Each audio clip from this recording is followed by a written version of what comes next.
Olá, boa noite a todos. Sejam bem-vindos a mais uma live do IGESE. É muito bom estar com vocês aqui na noite de hoje. Aqueles que estão aí nos acompanhando ao vivo, sejam bem-vindos, né? Já tem aí alguns nos dando boa noite aí pelo chat. Boa noite para vocês também. Bom dia, boa tarde, boa noite para aqueles que vão nos assistir posteriormente, né? Já que a nossa live fica aí salva no nosso canal e nos canais dos nossos parceiros de transmissão também, né? Os quais desde já nós agradecemos e a parceria, né?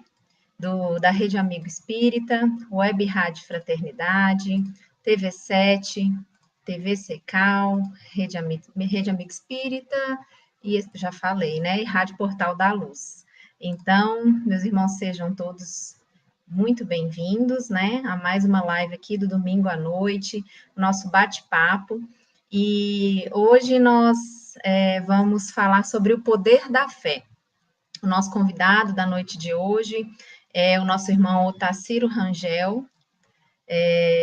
Vou colocar o Otacílio aqui. Olá, Otacílio, seja Olá, bem-vindo. olá, Carla. Olá a todos que nos estão vendo e ouvindo.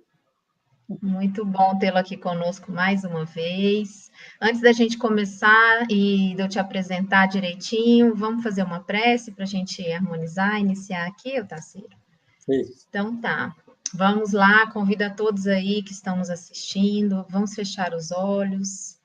Vamos elevar o nosso pensamento até o alto, rogando ao Mestre Jesus a sua presença entre nós através dos seus benfeitores, nossos amigos da espiritualidade amiga, que eles permaneçam conosco durante toda a nossa live, especialmente intuindo ao nosso irmão, nosso convidado da noite, para que as suas palavras possam tocar especialmente o coração de cada um de nós que nos encontramos assistindo, ouvindo, interagindo aqui no nosso trabalho da noite de hoje.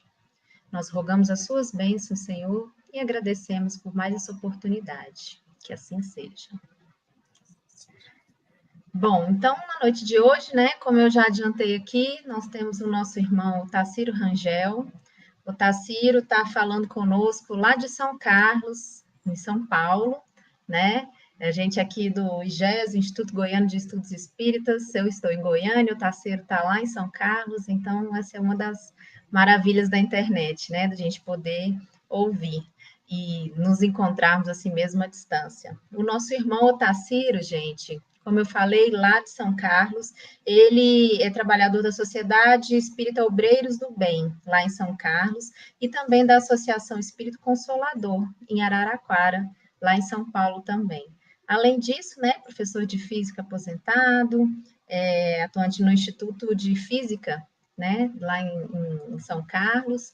Então, mas hoje a gente veio aqui para falar, né, do poder da fé, né, Otacílio? Tem bastante coisa aí para a gente falar sobre isso. Então, pessoal, o Otacílio vai começar aqui a fazer uma explanação para nós. Se vocês que estão nos assistindo aí, já podem colocando aí no chat, vocês têm dúvida, o que vocês querem saber, na medida que o Otacílio for falando também, podem ir colocando aí no chat, que assim que ele terminar aí essa explanação para nós, eu volto aqui com ele para a gente poder iniciar o nosso bate-papo, tá bom? Então, Otacílio, você está com a palavra, muito obrigada, mais uma vez bem-vindo, é com você.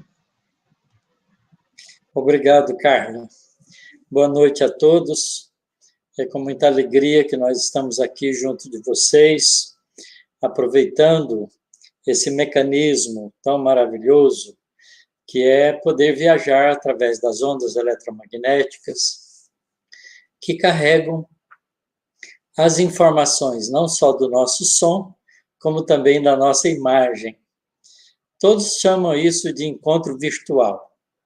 Eu, como sou físico, chamo isso de encontro real, porque é uma realidade que transcende ao nosso momento.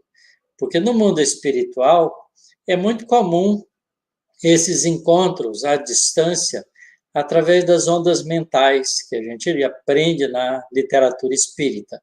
Então, nós vamos acostumando com isso, porque do outro lado da vida, nós vamos ter muitas experiências desse tipo também. Hoje nós vamos falar um pouco sobre o poder da fé.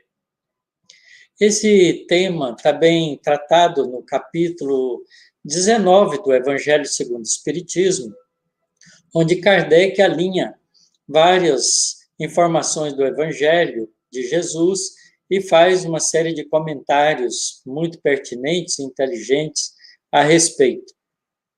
Nós, então, vamos usar um pouco desses textos e vamos começar exatamente com um texto que ele seleciona do Evangelho de Jesus, que está narrado pelo evangelista Mateus, no capítulo 17, versículos de 14 a 20. Jesus, a gente lê lá no Evangelho de Mateus o seguinte: quando ele veio ao encontro do povo, um homem se lhe aproximou e, lançando-se de joelho a seus pés, disse: Senhor, tem piedade do meu filho, que é lunático e sofre muito, pois cai muitas vezes no fogo e muitas vezes na água. Apresentei-o aos teus discípulos, mas eles não o puderam curar. Jesus respondeu dizendo: ó raça incrédula e depravada, até quando estarei convosco? Até quando vos sofrerei? Trazei-me aqui esse menino.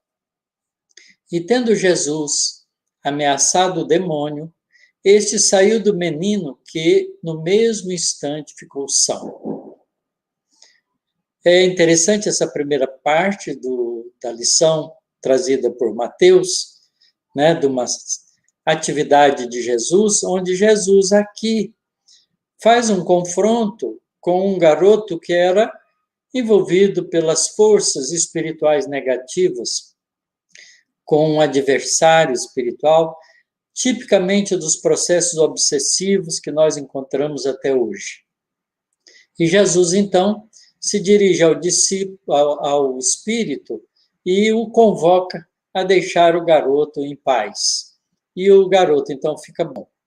Os discípulos vieram, então, ter com Jesus em particular e lhe perguntaram: por que não podemos nós outros expulsar este espírito? Respondeu-lhe Jesus: por causa da vossa incredulidade. Pois em verdade vos digo, se tivesseis a fé do tamanho de um grão de mostarda, diríeis a essa montanha: transporta-te daí para ali, e ela se transportaria, e nada vos seria impossível. Essa lição, ela é muito curiosa e cheia de assunto para a gente conversar, mas nós vamos nos focar nessa segunda parte, que é a parte que deixou os discípulos mais ou menos entristecidos, porque eles não puderam fazer quase nada pelo garoto. Não é? E Jesus, então, responde a eles que a dificuldade que eles encontraram estava exatamente na incredulidade. Isto é, os discípulos ainda não tinham aprendido com Jesus todos os conceitos da realidade espiritual e a relação entre o mundo espiritual e o mundo físico. Então, primeiro, eles não tinham esse conhecimento. Segundo, eles não sabiam, né, que força poderia agir, não é, sobre uma realidade espiritual como essa, com sucesso.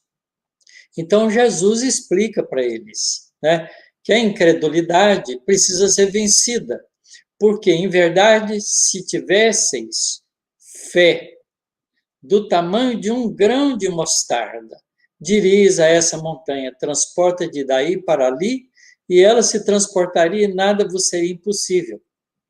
Vocês sabem qual é o tamanho de um grão de mostarda? É de 1 a 2 milímetros de diâmetro, muito pequenininho. Então, uma fé do tamanho de um grão de mostarda, segundo Jesus, nessa comparação, é capaz de transportar montanhas. é capaz de fazer coisas que a gente duvidaria. Então, isso mostra que a fé tem um significado profundo, tão profundo e com tanta força que Jesus a usa num tamanho muito pequeno para conseguir coisas poderosas. Então, a gente precisa compreender o significado da fé, porque ela tem um papel importante. Diz o nosso querido Allan Kardec, nesse capítulo do Evangelho segundo o Espiritismo, que a fé robusta dá a perseverança, a energia e os recursos que fazem se vençam os obstáculos, assim nas pequenas coisas como nas grandes. Então, a fé robusta tem que ser uma fé do tamanho de mostarda, de um grão de mostarda, para poder ser robusta, para ter coragem, né, ter força suficiente para vencer dificuldades enormes. Mas Kardec continua dizendo que a gente entende como fé a confiança que se tem na realização de uma coisa, a certeza de atingir determinado fim. Então, a fé é uma confiança, é uma crença, é uma energia que garante ao indivíduo a vontade firme, perseverante, de vencer os obstáculos que se apresentam. Mas essa fé, né, para ela ser verdadeira e ter esse significado moral amplo, ela tem que se conjugar com a humildade. Isto é, um indivíduo que tem fé, ele não pode ser arrogante, porque se ele for arrogante, ele acredita muito mais na arrogância e no orgulho dele do que realmente na capacidade criativa e na capacidade construtora que ele pode ter com o conhecimento que lhe oferece a confiança, portanto, a fé. E aí ele continua dizendo que a fé ela necessita de uma base. E essa base é a inteligência perfeita daquilo em que se deve crer. Essa frase é de suma importância. A fé necessita de uma base que é a inteligência perfeita daquilo em que se deve crer. E para crer não basta ver, é preciso, sobretudo, compreender. Isto é, a inteligência da compreensão perfeita daquilo que se deve crer. A criatura, então, crê porque tem certeza, porque ela tem conhecimento, porque ela compreendeu, porque ela sabe. E ninguém tem certeza senão porque compreendeu com profundidade. E aí ele anuncia essa frase que ficou muito conhecida por todas as pessoas que estudam a doutrina espírita ou que pelo menos manuseiam o Evangelho segundo o Espiritismo, porque ela está no frontispício do Evangelho segundo o Espiritismo, logo na entrada, logo na primeira página. Fé inabalável só é a que pode encarar de frente a razão em todas as épocas da humanidade. Ora, enfrentar a razão é enfrentar o entendimento profundo.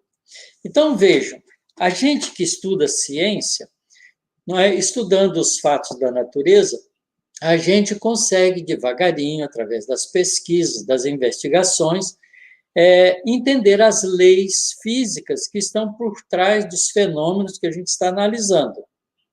Uma vez que a gente compreende essas leis físicas, a gente passa a utilizá-las com segurança, porque ela faz parte agora do conhecimento, do acervo do conhecimento intelectual que a gente desenvolveu estudando a ciência. Por exemplo, todas as pessoas que já estudaram a lei da gravidade não tem dúvida nenhuma que se você pegar uma pedra com a sua mão, sustentá-la numa certa altura e soltá-la, ela vai cair no chão por força da gravitação da Terra que vai puxá-la para a sua superfície. Na verdade, puxa para o centro. A superfície é uma barreira que não deixa ela ir para dentro. Mas ela cai. Sempre ela cai. com base na lei da gravitação, a gente sabe que a Lua gira em torno do nosso planeta constantemente, junto com o nosso planeta, girando em torno do Sol. E sabemos que o Sol gira em torno do centro da nossa galáxia por força gravitacional das massas contidas no centro da nossa galáxia. Então, isso é um conhecimento científico. Portanto, isso nunca vai deixar de funcionar assim. Então, isso é uma certeza, é uma confiança. Você vai soltar a pedra e ela vai cair. Se por acaso ela não cair, alguma outra força tem que se opor à força da gravidade para anular essa força e manter a pedra flutuando no ar. Certamente que ela não vai fazer isso sem uma força poderosa que compensa a força gravitacional. Então, a gente conhece a lei. Por exemplo, você pode pegar um pêndulo, não é? Uma massa de 1 quilo pendurado numa corda, tirar, amarrada no teto da nossa casa, por exemplo, dentro do nosso quarto, da nossa sala. Tirar essa pedra da posição de equilíbrio, afastando e inclinando a corda que está presa lá em cima, e colocar mais ou menos na frente da gente, e soltar. Ela vai balançar, vai lá na frente e vai voltar. Se você tem confiança, tem segurança no conhecimento da lei gravitacional, porque esse movimento é produzido pela força gravitacional, você pode ficar no mesmo lugar que você estava, que a pedra vai chegar muito próximo de você, mas não vai te alcançar. As pessoas que não têm confiança arredam para trás, porque elas acham que a pedra vai bater nela. Mas a pessoa que tem conhecimento não faz isso, porque ela sabe que a pedra vai chegar pertinho, mas não vai encostar em você. Então, isso te dá uma confiança, uma garantia de conhecimento, portanto, numa lei da natureza. Ora, a fé moral tem esse mesmo significado.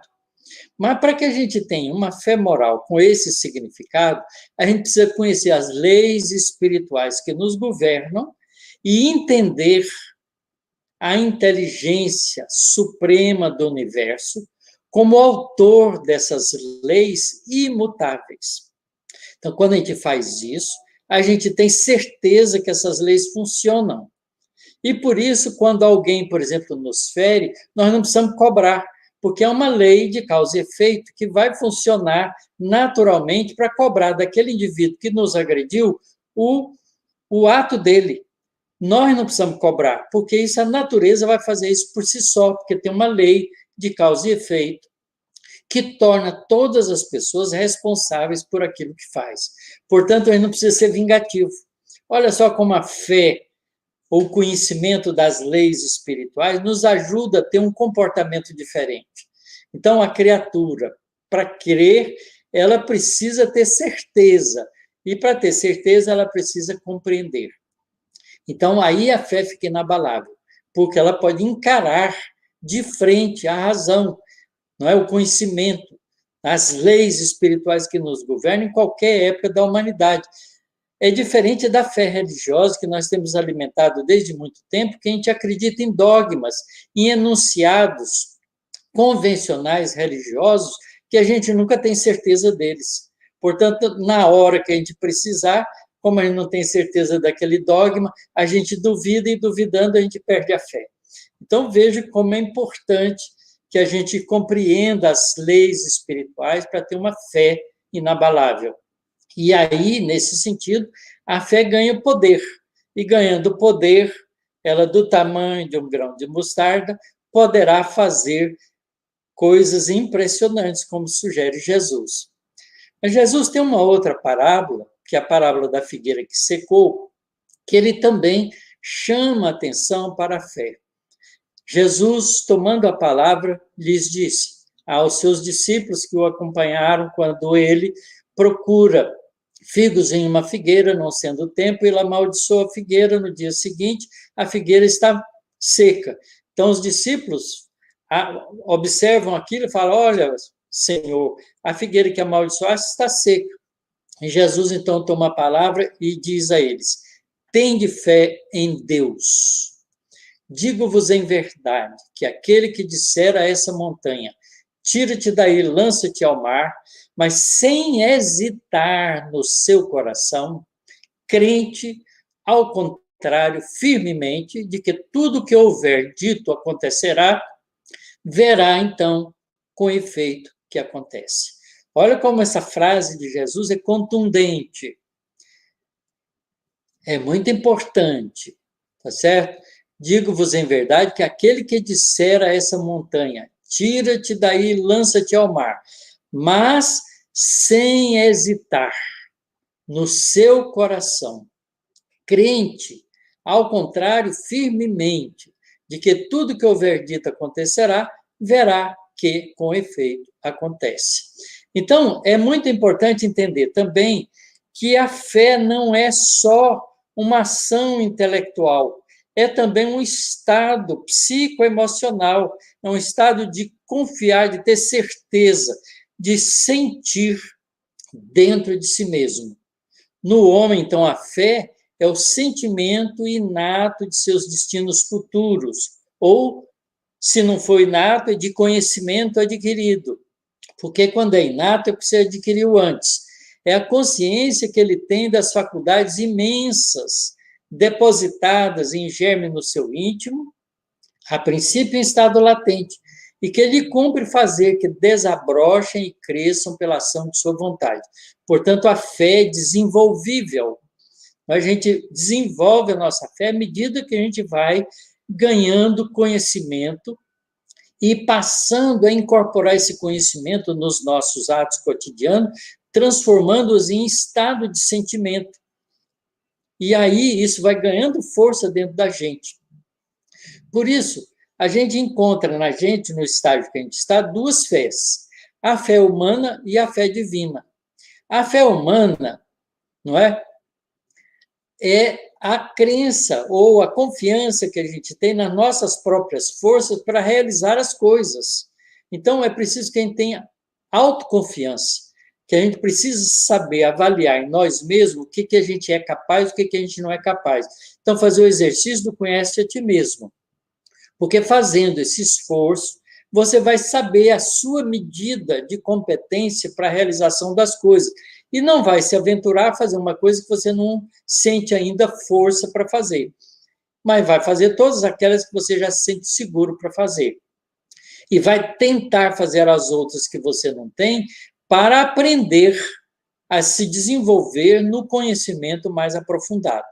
Então, a fé pode ser humana ou divina, conforme o homem aplica suas faculdades à satisfação das necessidades terrenas ou das suas aspirações celestiais e futuras.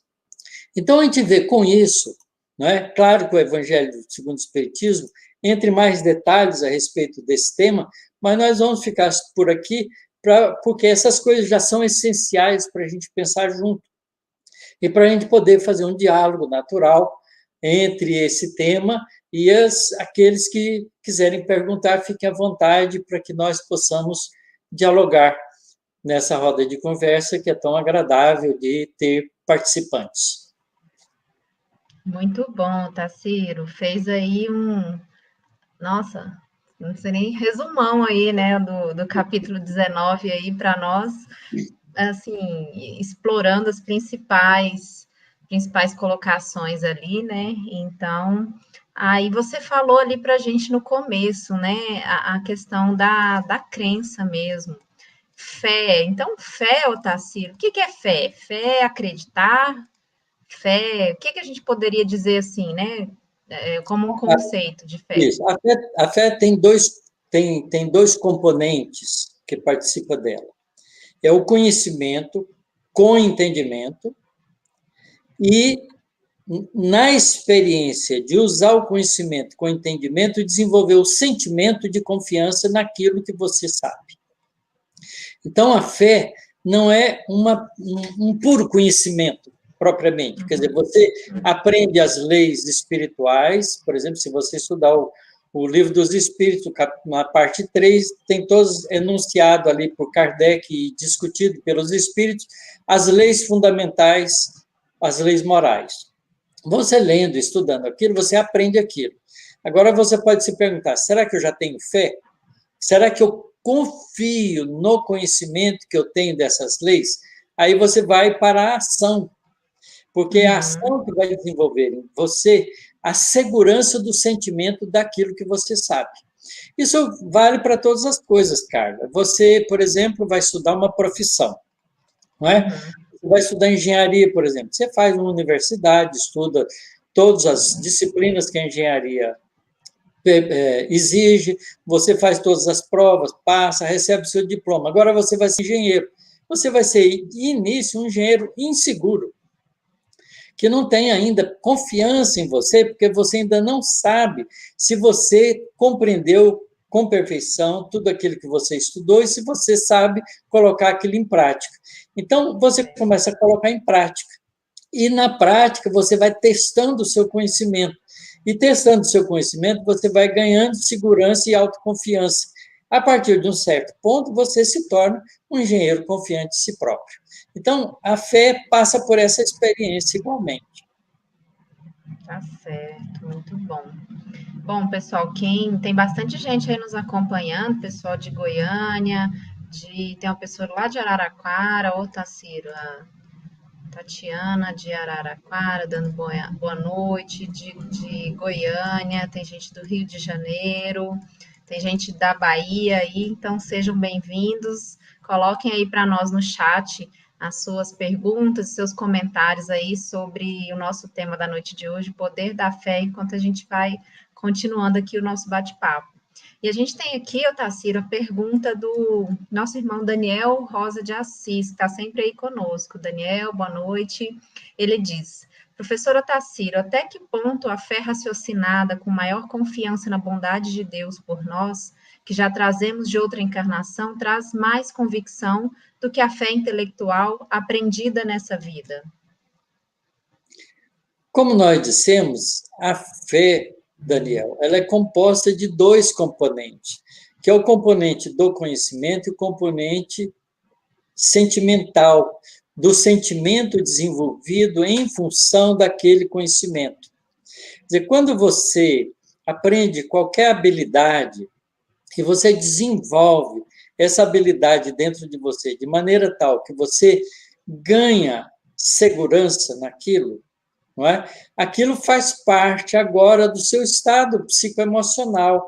Quer dizer, você vai ser desafiado em alguma circunstância em que você precisa utilizar aquela experiência, aquele conhecimento experimental, né, de conhecimento e experiência adquirido, você vai fazer isso com segurança, com calma, porque você tem certeza que dá conta de fazer. Então, você não perde em você confiança, não é? A certeza de que você vai ser bem-sucedido, porque você já sabe fazer aquilo. Então, quando a gente nasce de novo, né, numa nova encarnação, a gente traz experiências já desenvolvidas e conhecimento desenvolvido.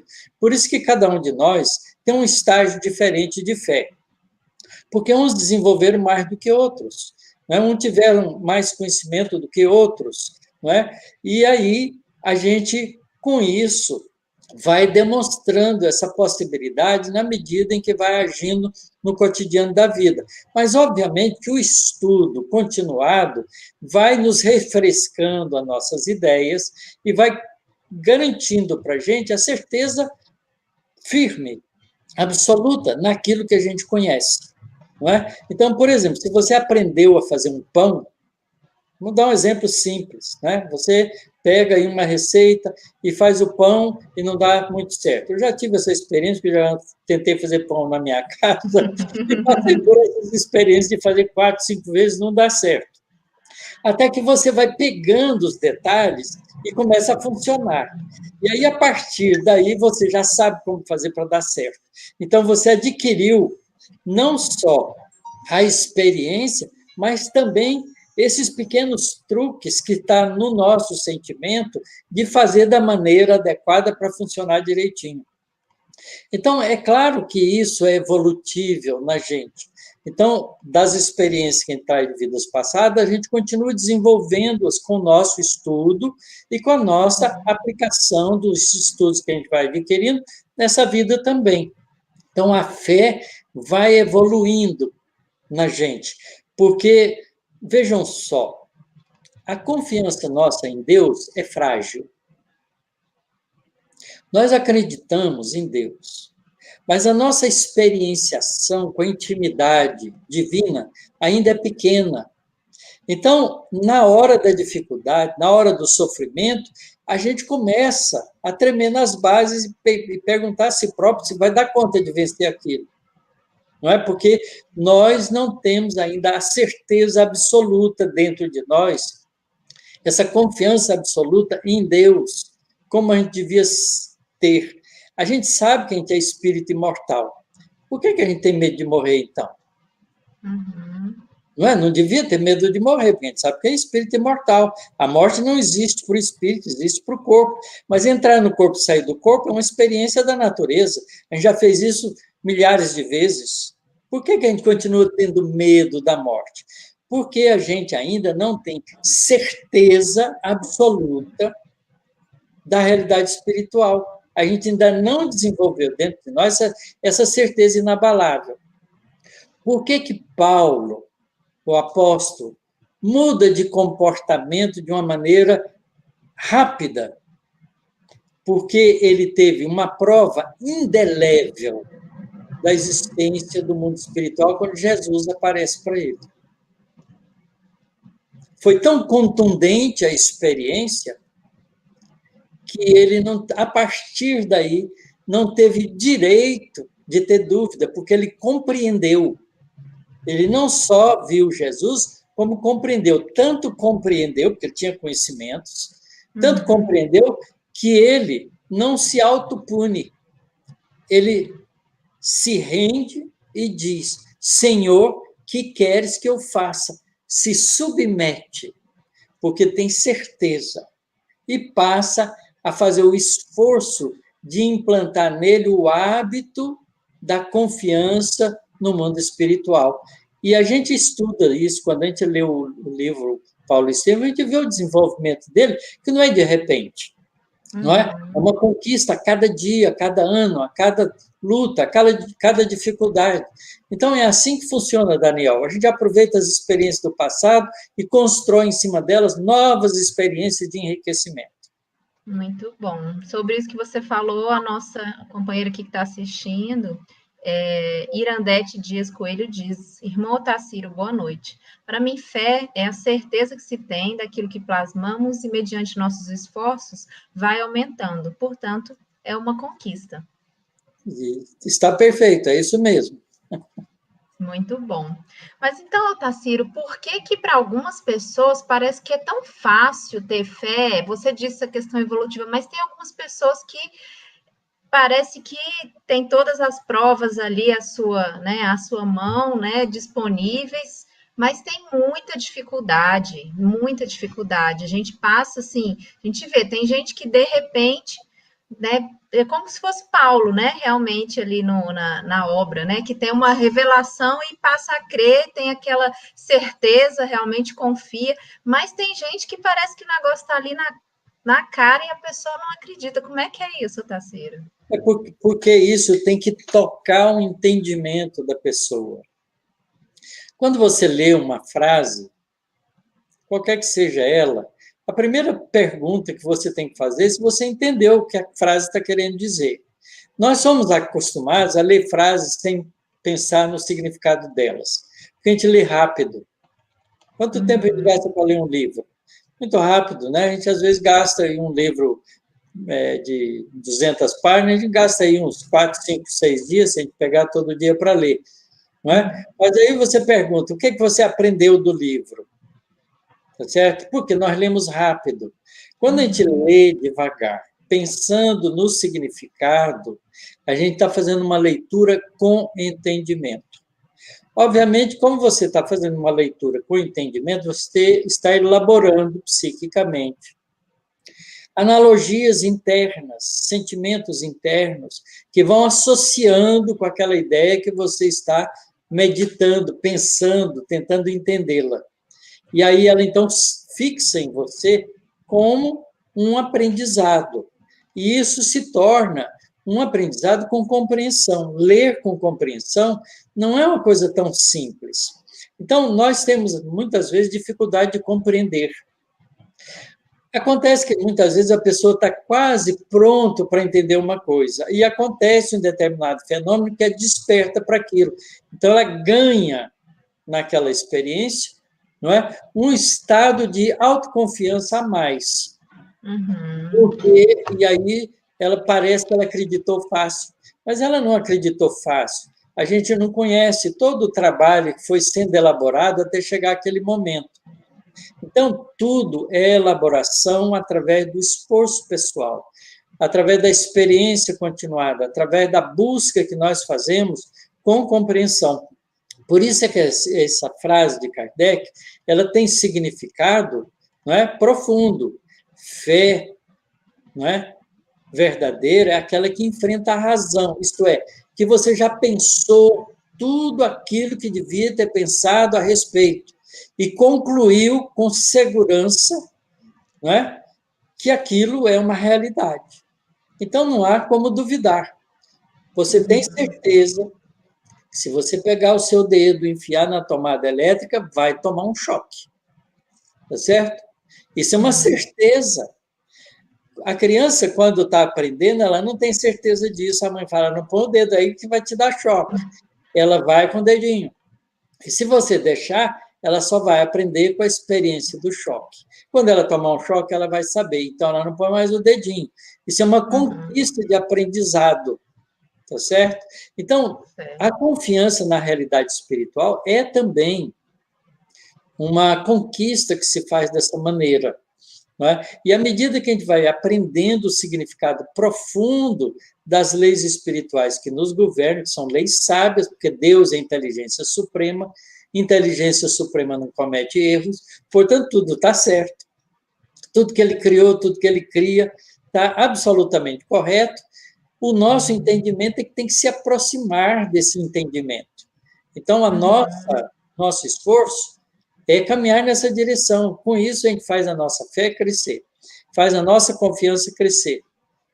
Era isso que fazia com que os primeiros cristãos iam para as arenas cantando. Eles estavam sofrendo porque sabiam que ia enfrentar uma coisa difícil, mas ia com a alma firme, porque sabia que a vida é imortal. E que Jesus estava esperando por eles. Sim, sim. Eu me lembrei aqui da questão do livro Consolador, né? Em que Emmanuel coloca aqui para nós, né? Tem a pergunta sobre a definição de ter fé. E aí ele coloca que ter fé é guardar no coração a luminosa certeza em Deus. Né? Exatamente isso que você falou, é sentir, né? A gente ter ali, levar no coração, é mais do que você saber, você tem certeza, está ali dentro, né? Como essa questão que você colocou aí dos primeiros cristãos ali, indo ali para aquelas, né, serem, né, ali, devorados ali, mas indo ali cantando, eles levavam no coração essa certeza em Deus, né? Sim. Realmente.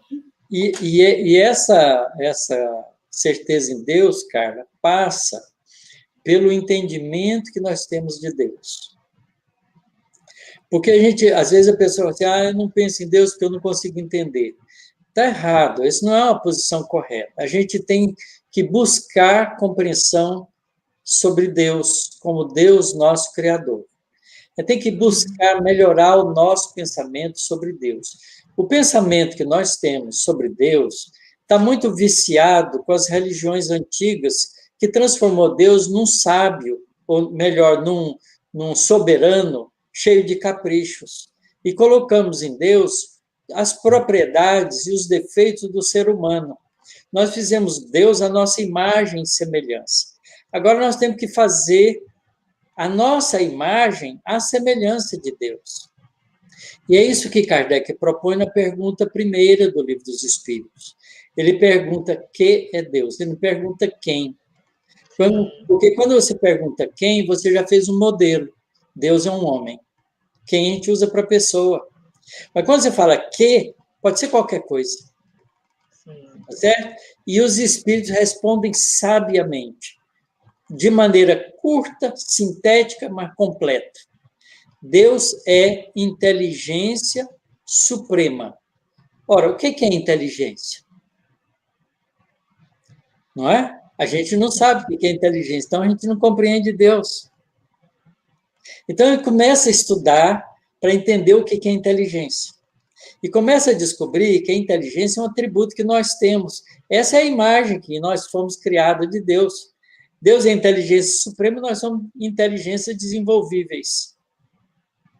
Então, nós podemos entrar em conexão com Deus, porque nós também somos inteligência, Ele nos fez assim. Não é? Então, entender, e a gente admira inteligências brilhantes na Terra. Todo mundo fala, o Einstein é um gênio. Quando a gente descobre uma inteligência excepcional, a gente transforma ele em gênio. E Deus, o que é? É o absoluto gênio. Até onde a gente pode entender o que significa gênio, porque nosso entendimento é limitado. Então, à medida que a gente também desenvolve em nós a compreensão que a gente pode fazer sobre Deus, a nossa confiança nele também aumenta. Então, eu, por exemplo, já aprendi a pensar em Deus fora da Terra. Quando eu penso em Deus, eu não estou pensando em Deus vigiando nós.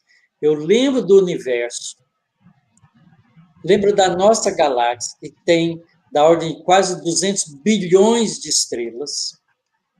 E lembro do universo nosso, que está estimado em ter da ordem de 2 a 3 trilhões de galáxias semelhantes a nós. Aí eu penso, Deus fez tudo isso.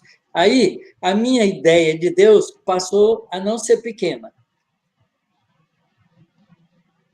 Quando eu vejo uma plantinha muito pequenininha, que dá uma florzinha lá, eu tenho uma máquina que amplia, fotográfica, eu vou lá, tiro uma foto dela e ponho no computador para ver a imagem grande. Você vê os detalhes de uma florzinha que tem 3, 4 milímetros, os detalhes são impressionantes. Todos os detalhes que tem uma flor grande. Aí você pensa, quem fez a grande, fez a pequena também. É a inteligência suprema do universo. Você vai se aproximando do Criador de uma maneira muito mais confiante e elegante. E a sua fé nele vai aumentando. Muito bom. Temos aqui, Tarsilo, mais uma pergunta aqui do nosso público. Dessa vez aqui, a Anne Amorim pergunta, ela diz, boa noite, Tarsilo, estamos estudando o mecanismo da mediunidade, de André Luiz. Como você colocaria a fé como um mecanismo? Eu não diria que a fé é um mecanismo, porque a fé também é um sentimento. E mecanizar o sentimento é muito triste. Não é nos tornar robôs. Então, não acredito isso. Eu acho que a fé ele tem 2 componentes. Ela tem um componente emocional, componente do sentimento, e tem um componente, não é, do conhecimento. O componente do sentimento é desenvolvido a partir daquilo que a gente vai compreendendo. Não é? Porque também sentimento de amor é um sentimento ainda muito complexo para nosso entendimento. O que é amor? Não é? A gente fala muito facilmente, eu te amo. Quando a pessoa aborrece a gente fica pensando, será que eu amo mesmo? O que é amor? A gente não sabe ainda amar o outro incondicionalmente. A gente ama no outro aquilo que ele faz que nos agrada. Então, isso aí é egoísmo, não é amor ainda. Então, o sentimento em nós vai crescendo, porque o sentimento é também o lado do ser espiritual.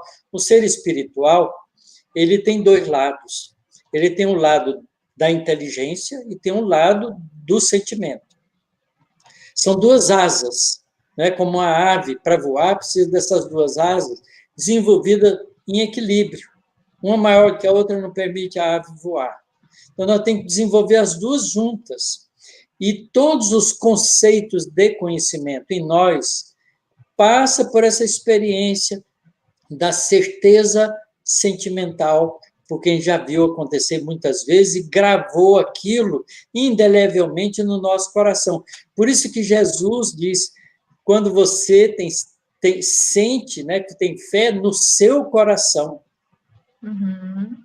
né? Porque essa fé tem que passar pelo estado do sentimento. Eu sou físico, né? Eu tenho experiências de laboratório, por exemplo, eu nunca vi um elétron, nunca ninguém viu um elétron. Mas eu interajo com o elétron, eu tenho uma máquina no laboratório que mede as propriedades magnéticas de elétron. Chama ressonância paramagnética eletrônica. Tá certo? Então, eu ponho uma amostra qualquer, uma molécula, que tem um elétron desemparelhado e tem propriedades magnéticas.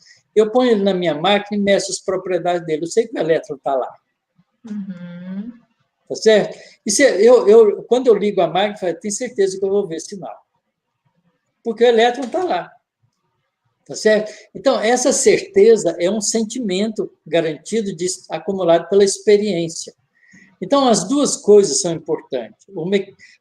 A fé primeiro passa pelo entendimento para depois passar para a convicção emocional, a convicção sentimental. Eu, por exemplo, não tenho dúvida nenhuma da existência dos espíritos, porque eu já falei com meu irmãozinho, que desencarnou com 2 anos e 8 meses. Ele já foi numa reunião mediúnica sem eu esperar e começou, através de um médium, a conversar comigo e se identificou da maneira melhor que existe, que é a do sentimento. Ele não falou o nome. Quando ele começou a envolver a médium, eu comecei a chorar sem saber por quê. Certo? O estado é a identificação emocional, você não sabe de onde vem, mas vem do espírito que gosta da gente, a gente gosta dele, que está ali. E gosta da gente, a gente gosta dele, porque a gente já viveu muitas vidas junto antes, desenvolveu esse sentimento. Sentimento é desenvolvível. E aí ele começou a falar da família, falar dos problemas, porque ele foi pequeno, e à medida que ele falava, eu debulhava mais em lágrimas ainda. E ele também estava chorando, a médium estava chorando com ele. No final, ele disse, olha, eu não vou dizer meu nome para não trazer maiores emoções. Eu falei, não precisa, meu irmão. Nem precisava. Não precisa. Essa experiência é uma experiência interessante. Suponha que você tem um amigo muito próximo, muito íntimo, que você gosta muito dele. E aí ele muda para os Estados Unidos. Fica 10 anos sem comunicar com você. Um dia ele pega o telefone e te liga. Quanto tempo de conversação entre vocês dois você acha que você vai identificar o sentido de volta? Muito rapidamente, dependendo da conversa, né? Ele vai levando ali alguns elementos, né? Porque a conversa desperta o sentimento e logo você, nossa, fulano, como que é bom. Ele não precisa dizer o nome dele. Basta ele conversar um pouco com você. A experiência é a mesma. Então, ter certeza no mundo espiritual não é uma experiência do coração também. É intelectual, mas é uma experiência do coração. E isso me garante a convicção, portanto, a fé na realidade espiritual. Aquela fé que Paulo teve, porque percebeu, convenceu-se com a presença de Jesus. Muito bom. Temos aqui a pergunta da nossa irmã Isabela Paiva, nossa companheira aqui do IGESE. Ela diz, e quando passamos por desafios que nos colocam no fundo do poço, como conseguir esse resgate? Muitas vezes podemos até adoecer. Onde que fica a fé aí, Otacílio? Como é que funciona? Com certeza que adoece mesmo, Isabela, mas é porque a nossa fé é frágil. Porque se a gente tivesse confiança na justiça e na misericórdia divina, a gente não perderia as forças, a gente sofreria, choraria, mas ergueria sobre os joelhos desconjuntados e ficaria de pé. Essa confiança, essa fé que a gente precisa desenvolver em nós. Deus não nos criou para o sofrimento. O sofrimento é uma injunção que nós buscamos pelos nossos equívocos. Então, quando um sofrimento, quando um desafio nos parece colocar no fundo do poço, se a gente tem conhecimento das leis espirituais que nos governam, e tem a certeza que Deus é a inteligência suprema do universo, é o amor que mantém estruturado tudo que existe na natureza, desde as galáxias mais fantásticas até as formiguinhas que estão vivendo aqui perto de nós. Então, a gente ganha uma energia interior que faz a gente ficar de pé de volta. E a gente não se entrega. É essa confiança em Deus que a gente precisa adquirir. Mas a gente não adquire sem as experiências. Portanto, esses desafios da vida são experiências de crescimento espiritual. Se a gente tiver pelo menos confiança em nós próprios, a gente se ergue e vence. Então, veja, essa é a fé humana que a gente também precisa ter.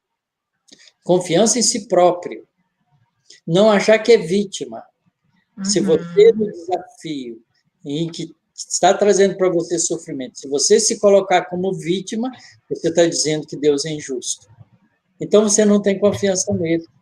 Mas se você compreender que você está numa experiência de reencontro consigo mesmo para superar uma dificuldade que você gerou no passado, então você levanta. É aí que entra, você mencionou aí, da nossa fé vacilante. Claro, porque essas experiências de provas testam em nós a nossa autoconfiança e a nossa confiança em Deus. A fé inabalável aí, a gente ainda tem que caminhar um pouquinho, né, Otacílio, para a gente chegar lá. Nós estamos a caminho, todos nós.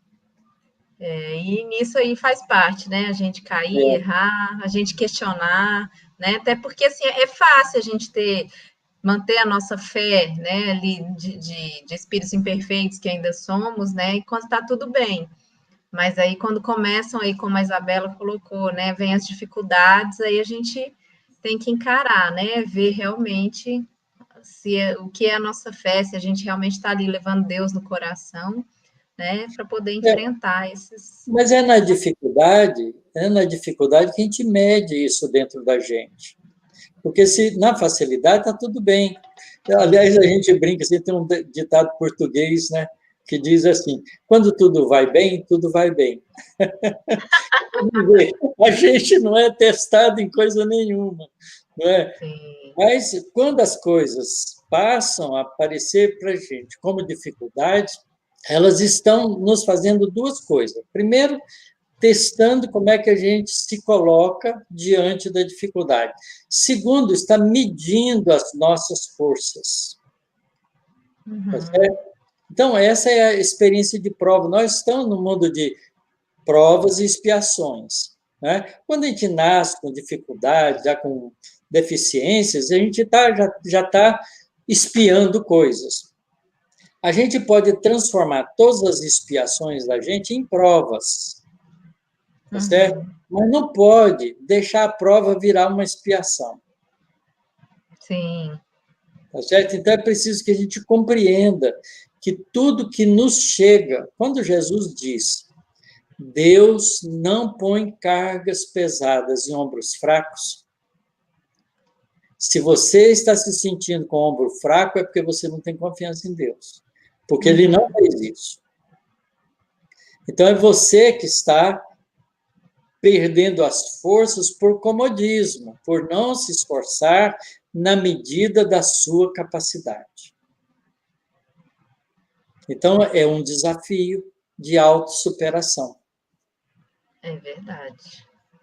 Olha só o comentário aqui de Ori Pombal Nunes Franco. O mundo é injusto, mas não existe ninguém injustiçado. E ela completa aqui que a vida é um imenso teste divino.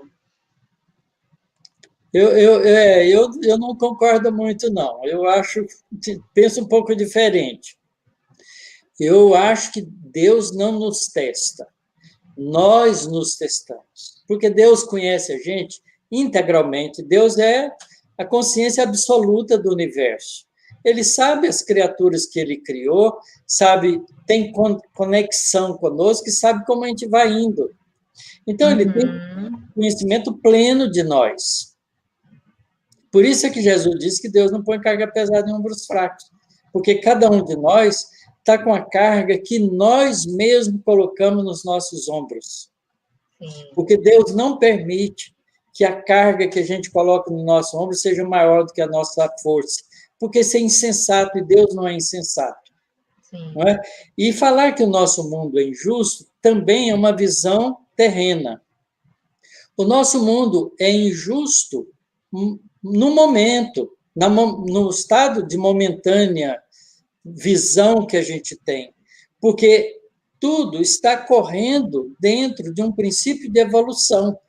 Todos nós estamos evoluindo e vamos um dia chegar à perfeição. Porque esse é o destino nosso. A lei de evolução nos criou simples e ignorante e vamos à angelitude.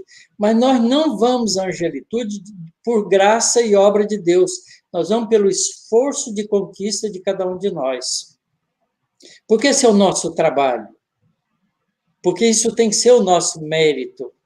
Não é? Então, o mundo, ele é um conglomerado de espíritos que vivemos no planeta Terra, trocando experiências e ainda com pobreza de conhecimento. Então, a gente agride um ao outro e acha que foi injustiçado. Mas um indivíduo que foi agredido, se você olhar na história espiritual dele, ele ainda está devendo agressões que ele fez antes. Então, de um ponto de vista global, não há injustiça. Então, o mundo não é injusto. A nossa visão de momento é injusta. Quer dizer, quando você vê uma criança nascer cega, você fala, isso é uma injustiça enorme. É porque você está pensando no corpo. Porque você está pensando nessa vida. Porque você acha que todo mundo, na sua opinião, devia nascer com visão. Não é? Então, essa visão cria na gente a sensação de injustiça, mas quando a gente compreende as leis espirituais que nos governam, quando a gente sabe que o espírito é imortal, que a gente já teve muitas existências, que a gente criou dificuldades para nós, a gente sabe que nascer cego é uma injunção, consequência de um equívoco nosso do passado. Portanto, ele não é injusto. Ele tem a sua necessidade.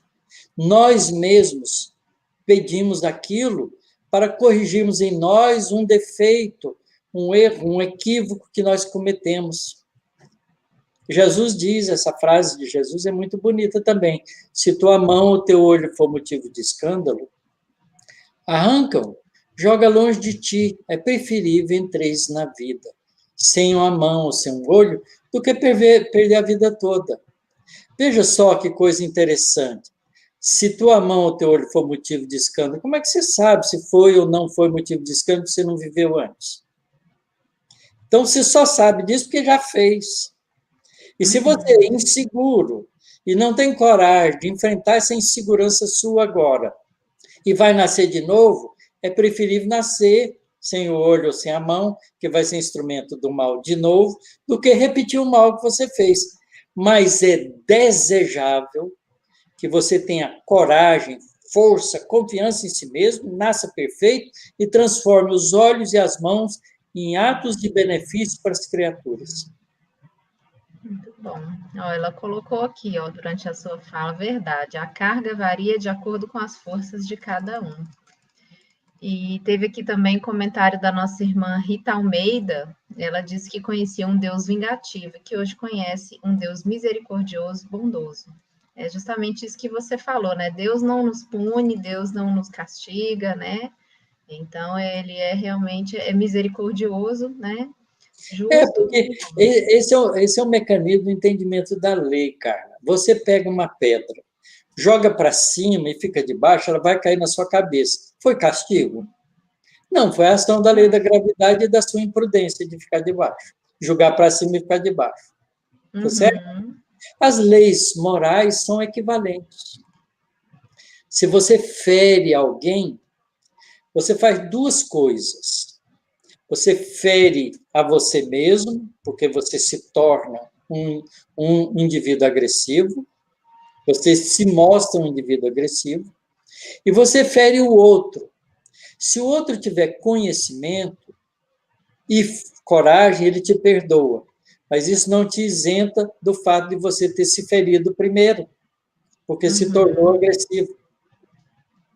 Sim. Se ele não se te perdoar, você ganha dois inimigos, você mesmo, que tem que se corrigir, e a revolta dele contra você. Então, veja, isso é uma lei natural, não é? Sim, sim. É uma resposta, né? Onde é Então, que entrou Deus nisso? Na lei de causa e efeito. É uma lei que você é responsável pelo que você faz. Você tem o livre arbítrio. Pode fazer o que você quiser, mas é responsável por tudo que você faz. mas aí então, Otacílio, ter fé significa que eu não vou sofrer? Não, de jeito nenhum. De jeito nenhum. Porque isso significa que você adquiriu as forças para vencer você mesmo, vencer os embates que a vida te oferece, como o espírito em crescimento para a angelitude. Como você ainda está a caminho, é natural que, mesmo que você tenha fé, você ainda não tenha o conhecimento de todas as coisas. E pode ser que você equivoque em alguma ação que te gere sofrimento. Vou dar um exemplo. Suponha que você está num campo muito bonito, que está cheio de frutinhas que você não conhece ainda. Algumas você conhece. Então, aquelas que você conhece, você pega e come sem medo nenhum. As que você não conhece, você vai ter que pegar e experimentar. E pode ter uma surpresa, não é? Que aquela frutinha ser ácida para você, até venenosa, não é? Então, isso Sim. é uma experiência de aprendizado. Mas aprendido, você agora, quando sair de novo, a hora que você vê aquela frutinha, você não vai comê-la mais. Porque você já aprendeu que aquela não vale a pena. É assim com as coisas da vida, em todas as coisas. Nós somos espíritos em progresso. Portanto, nós temos muita coisa para aprender. E a nossa fé ainda é pequena. E ela precisa se desenvolver, porque ela precisa também adquirir conhecimentos cada vez mais amplos. Quando a gente lê as obras do André Luiz, a gente vê como ele, no mundo espiritual, vai desenvolvendo a fé, a confiança dele em Deus. É ao longo dos livros. O primeiro livro, ele é tíbio, frágil. Ele encontra os problemas e não sabe o que fazer, vai pedir a Narcisa para ajudar ele. É a fé vacilante, né? Não é?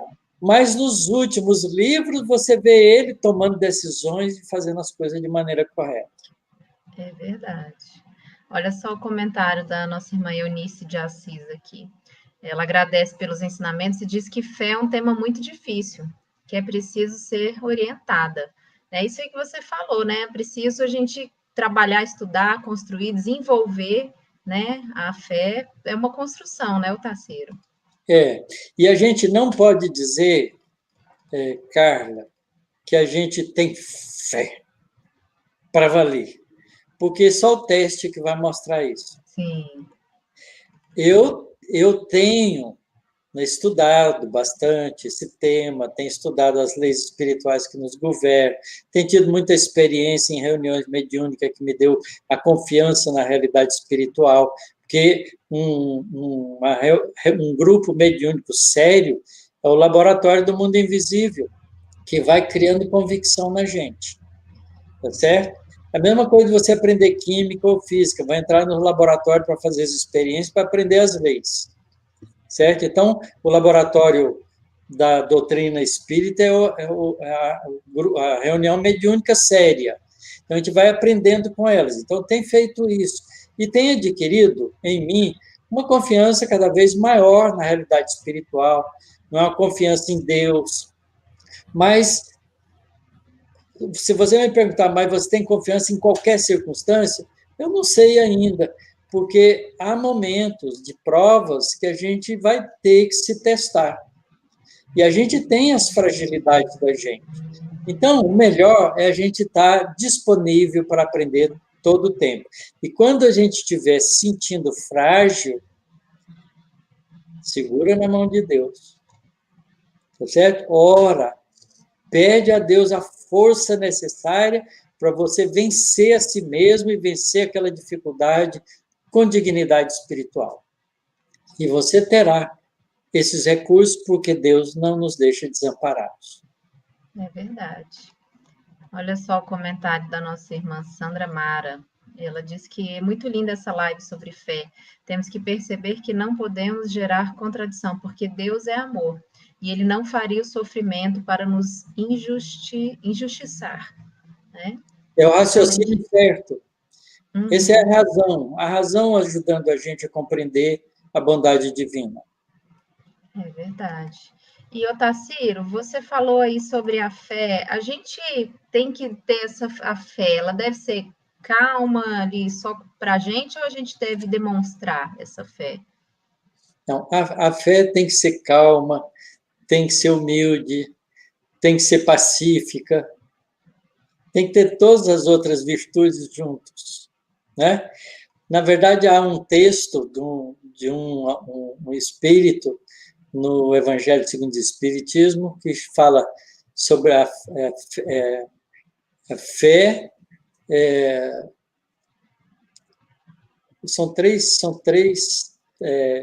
Três aspectos: fé, esperança e caridade. Uhum. Então, fé, quando a gente tem fé com o conhecimento, a gente tem esperança porque sabe como as leis funcionam.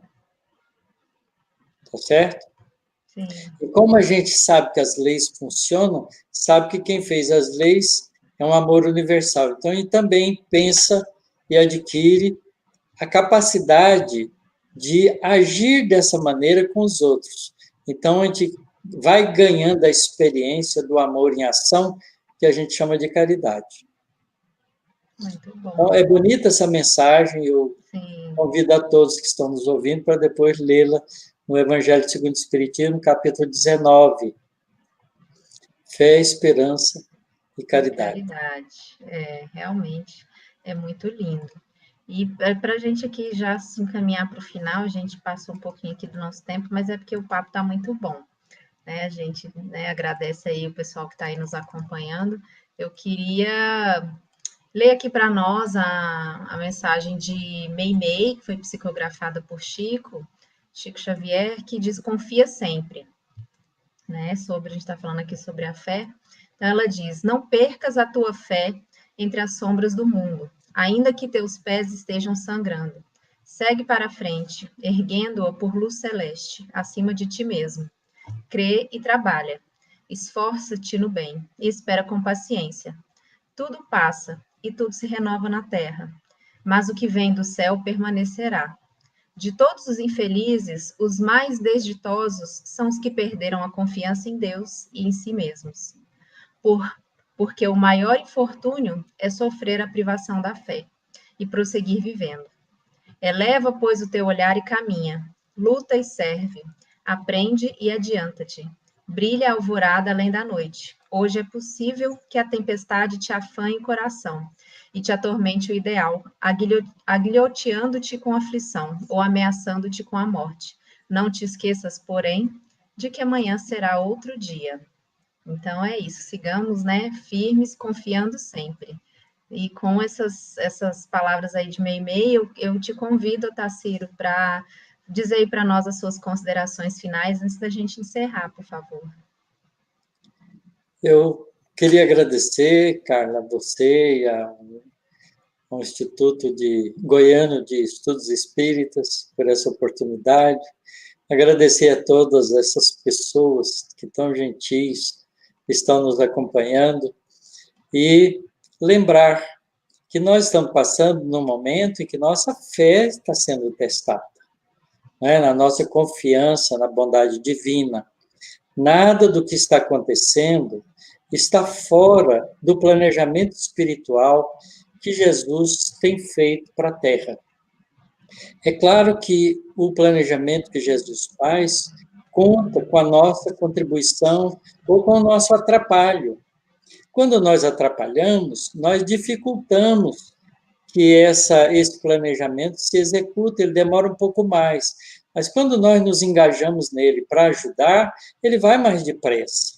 E o nosso papel de entendedores das coisas espirituais, como nós estamos nos colocando, é de ajudar, de contribuir, de fazer o melhor que nós podemos para que o nosso mundo, depois dessa tempestade, sorria com um sol maravilhoso, com noite cheia de estrelas, com um ar suave, tranquilo, porque nós teremos vencido essa etapa tão materialista do nosso mundo e passaremos a viver como verdadeiros irmãos, porque essa pandemia está nos ensinando duas coisas. Está nos colocando à prova para nós sabermos se nós somos joio ou trigo. Quando nós pensamos só em nós e achamos que se dane os outros, nós estamos sendo joio. Nosso fruto é o fruto do egoísmo, que representa na parábola do joio e do trigo, o joio. Mas se nós contribuímos para a saúde global, tendo nosso cuidado conosco mesmo, com todos aqueles que nos cercam, não nos expondo e nem forçando exposições que são perigosas, nós estamos contribuindo positivamente para que isso passe logo. E estamos, então, agindo como trigo. Então, essa pandemia nos coloca em duas posições interessantes, porque, vejam, nós não temos tido notícia nas televisões, nos meios de comunicação, de guerras. As guerras deram parada, porque todos nós estamos guerreando um serzinho invisível chamado coronavírus, que a gente não vê e está aí atemorizando todos nós. Então, o mundo está descansando da ambiência de guerra. E, ao mesmo tempo, está deixando cada uma das pessoas diante de si próprio para decidir se é joio ou trigo. Então, nós temos que aproveitar e fazermos o nosso esforço de confiança em Deus e trabalharmos alegres por um mundo melhor. Muito bom, é isso aí, Otacílio. Mais uma vez, eu te agradeço por estar aqui conosco, mais uma live do IGESE, e você já é de casa aqui, espero tê-lo aqui conosco outras vezes, é um prazer muito grande a gente poder desfrutar aqui da sua companhia e beber aí desse conhecimento que você sempre nos traz aí de forma primorosa. Muito obrigada. Da doutrina espírita. Mas traz de uma forma muito fácil. A gente é condutor. Exato, a água que passa vem de cima. É verdade. E agradecemos também a todos os nossos companheiros que estão aí nos assistindo, que acompanharam ao vivo, aqueles que vão assistir depois, Muito obrigada aí por estarem conosco. Obrigada àqueles que mandaram aí as suas dúvidas, seus comentários, O pessoal aí, a gente teve gente de todo o país, de todas as regiões. Saiu aqui para nós também uma pessoa dizendo que está lá de Portugal nos assistindo. Então, um abraço a todos vocês. E aproveito aqui também para poder divulgar. Amanhã nós teremos aqui mais 2 lives do IGESE, A gente tem uma live às 19 horas, com a nossa irmã Isabela, que colocou aí para nós as suas perguntas. Nós vamos ter também uma live às 21 horas de entrevista aqui no nosso canal do IGESE. Então, convido vocês a assistirem. E no próximo domingo também, aqui nós teremos às 19h30, mais um bate-papo aqui. Nós estaremos com o pessoal da AME, da Associação Médico Espírita de Osasco, em São Paulo. Vamos conversar um pouquinho sobre o curso que eles vão dar, que vai começar agora em fevereiro, o Ser Interexistencial. Então, vai ser bem bacana, mais um bate-papo aí para a gente. Então, convido todos aí, a quem ainda não conhece, se inscreva aí no nosso canal, ative aí o sininho para poder receber as notificações, porque tem muita live bacana, e como essa aqui, a gente tem muito para aprender ainda, Otacílio? Então... Nós vamos aprendendo sempre. Isso aí. Então, vamos aproveitar a pandemia, vamos ficar ainda em casa aí mais um tempo, então vamos assistir live, vamos aprender, vamos estudar juntos, né? Para a gente poder evoluir, como você falou, né? A nossa evolução ajuda a evolução do nosso planeta. Então, vamos aí contribuir, dar a nossa contribuição. Então, agradecendo, né? Encerrados os agradecimentos aqui, as nossas propagandas. Vamos aí fazer uma prece para a gente poder encerrar, fechar aqui com chave de ouro. Você faz a prece para nós, Otacílio? Faça, com prazer. Elevemos os nossos pensamentos, buscando as forças superiores da vida que emanam de Deus e são conduzidas para o nosso planeta Terra por esse Espírito amoroso que nos cuida desde sempre, nosso querido Mestre Jesus. Senhor, que as tuas energias de paz, de alegria, de fraternidade, de compreensão, envolvam o nosso planeta inteiro.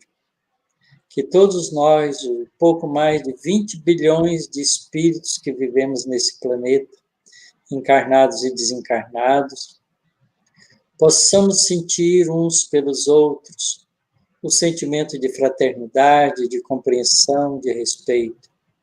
Que possamos, Senhor, com as nossas atitudes espirituais, as nossas atitudes emocionais, as nossas atitudes físicas, possamos contribuir para que o nosso mundo seja um mundo melhor. Abençoe-nos nesse momento difícil, Senhor, dando-nos a força necessária para superarmos todas as dificuldades com paciência, com confiança, com paz, com alegria no coração, sabendo que somos espíritos imortais e que nada dessas coisas nos afeta, senão se nos deixarmos moralmente sermos afetados. Mas se tivermos confiança, se tivermos entendimento de que somos espíritos imortais, nada nos acontecerá de grave e todos nós superaremos essas dificuldades e sairemos dela muito melhor do que entramos nela. Ajude-nos, Senhor, apazigue o mundo, abençoe todos os dirigentes do nosso planeta, para que eles possam, todos os povos, optarem pela cordialidade, pela cooperação, pelo juízo de irmãos que devemos ser. Abençoe o nosso Brasil, Senhor, para que as diferenças entre nós, de opiniões, de maneiras de pensar, possam se tornar obstáculos ao nosso entendimento fraterno, à nossa amizade como verdadeiros brasileiros que devemos ser. Abençoe-nos agora e sempre, Senhor. Que assim seja. Que assim seja. Muito obrigada, então. Boa noite a todos. Boa noite.